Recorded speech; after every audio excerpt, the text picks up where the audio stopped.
đã di chuyển. Trả gà Tú 404 lên xe số 3 nào. Ban cho xe ra ngoài đi, trượt rồi. Bắt đầu thi. Anh Sam cho xe lên ra mượn cái mũ khác đi, không đội cái mũ lên đâu. Đi mượn mũ khác đội đi.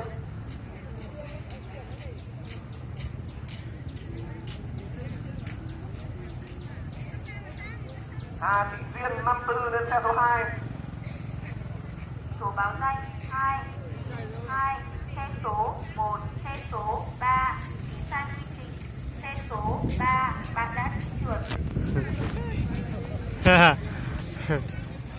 Số 3 chỉ trượt rồi, ni mới chỉ giò nữa, số 3 nè.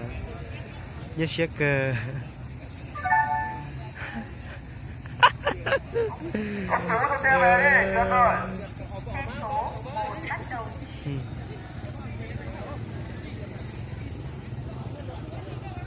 Ôi, hãy chào.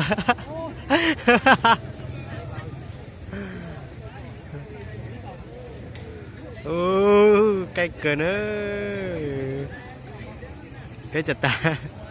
Số báo danh Dù, giờ lái chứ luôn. xe số Chứ nó mà thế tao nữa.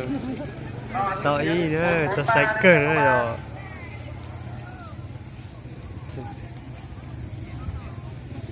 Đây tụi con nhập về nó đó. xe số 2, phạm lỗi, chống chân. Tao ở thế nữa, lúc số y nè. Lúc số o nó nè, lúc số o, tụi con nhập nó hay chà nè. 1, chúc mừng bạn đã thi đạt.